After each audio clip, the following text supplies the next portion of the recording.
This is Matt once again from Real Talk and Business. I want to get into this again. The Mandela effect. And the reason I want to talk about this again is because what I discovered recently, I believe, is connected to it. Now, about 2 weeks ago, I discovered, to me, I think, now let me know in the comments if you are experiencing this at all, or if you believe this too. But I believe the sun and the moon are closer and brighter.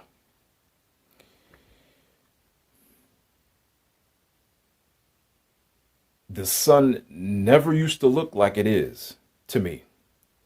It never used to look like this. I remember the sun being far away, and yellow. Now it's closer and it's whiter. It's like a white now, a white color. That sun was yellow. Also the moon. I had went outside the other night. That moon is close. And what's so crazy about it is when I was looking at the moon, I could see every little detail on that thing. The craters and everything so close. When I seen the moon back in the day and the sun, you can tell, or I could tell, that it was millions of miles away. Now it seems like you can get there in like a day or two. To me, that's how close it looks. It never used to be that close. So what I did when I seen it, I looked on YouTube. I never seen anybody talk about it or read anything about this before. So I went on YouTube and typed it in. Videos popped up about it. People talking about the same exact thing, the same memory, the same exact thing. And the reason that I believe, and some people don't believe, is connected to the Mandela effect, I disagree. I believe it's connected to it because if you look on YouTube and type in Mandela effect and geography and stuff that's related to the world map, there's a lot of differences in that. You know, South America used to be directly underneath North America. Now it's like pushed to the right. It was never pushed before to the right like that. And it seems closer. South America seems closer on the map now. Yeah. Yeah, and all the islands in the Caribbean seem so closer to Florida. It never used to be like that, man. Even Australia, that's a lot closer to China. It used to be far away. Like they say, the down under used to be way far. That Australia. Something's up. And speaking of Australia, they got an Australian snubfin dolphin. I ain't never seen anything like that before. Never seen anything like that. A round-nosed dolphin. You know, some of you might have seen that before. I never seen it before. I just heard about it recently. I just heard about that recently, man. They said the Tin Man got a bow tie now. it's, it's weird, man. Just remember that they said don't look in the sun for too long because you'll go blind. Now you can barely look at the thing.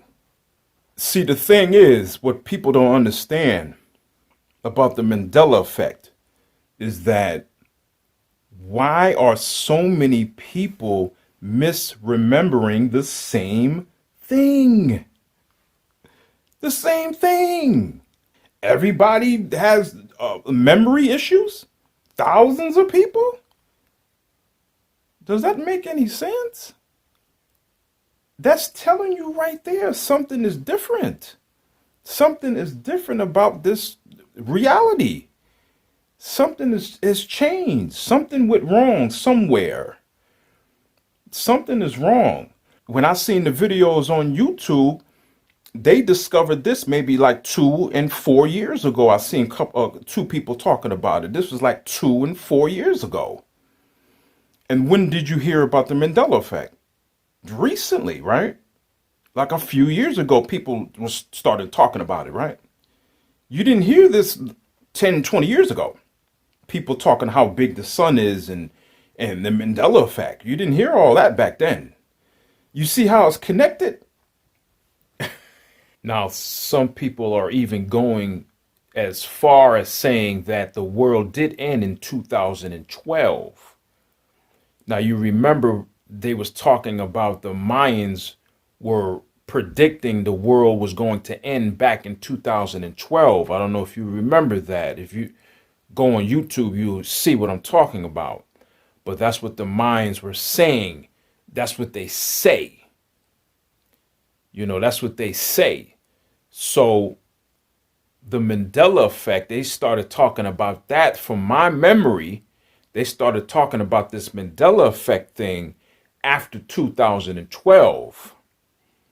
People were remembering things that were different in this reality than their previous reality, like me.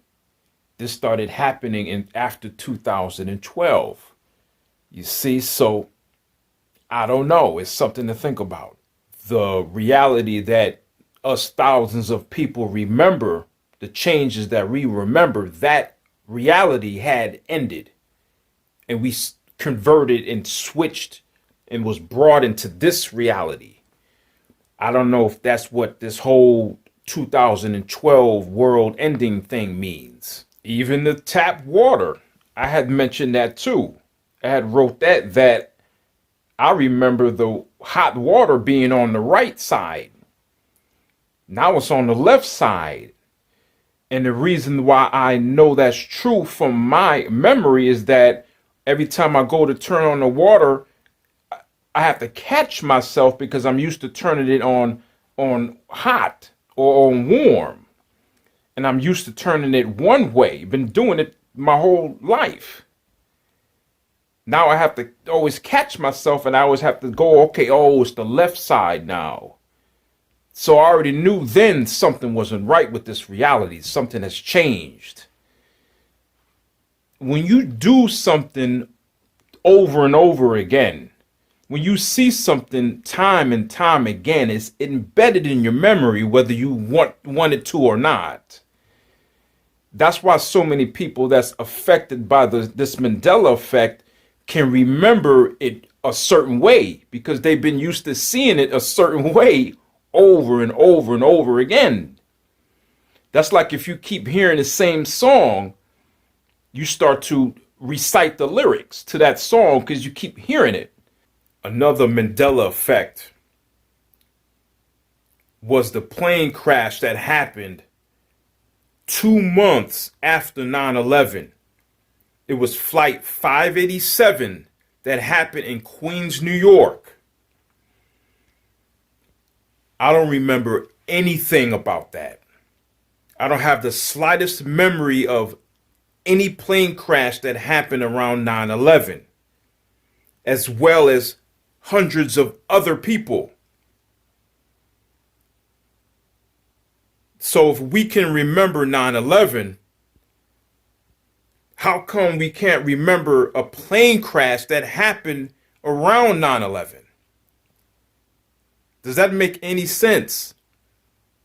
The reason why us thousands of people, me and them, and you if you're affected, the reason why we can't remember this plane crash that happened around 9/11 is because it never happened in our reality. It never went down. Around 9/11, there was a hurricane that was approaching New York, I think. But then it made another direction. I don't remember anything about that. The only thing I remember was 9/11. The whole focus was on 9/11 in my reality, our reality. A year after that, the focus was on that. I mean, just look at it. What makes more sense? A different reality that everybody was living in, that everybody used to remember? Or just thousands of people with just terrible memory that happen to misremember the same exact thing down to detail? What makes more sense? Despite this vast universe and what we don't know, what makes more sense? And the thing is, you can't label this phenomenon, I call. You can't just label this with a broad brush and just label it as memory problems. This issue is just too deeper than that to just label it with this one term, memory problems.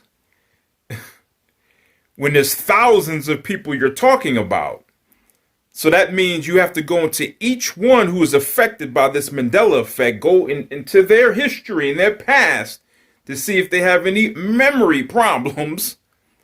See if they have anything that could be leading up to these memory problems. And you're dealing with different age groups. It's not everybody's in their 80s, 90s, or 100s, that might have dementia, amnesia, that this losing their memory. You're dealing with all types of people that's talking about this. All types of people. So just to label it with this one broad term is very narrow-minded. You have to think deeper than that, because you're dealing with a deep subject that we haven't never experienced this before.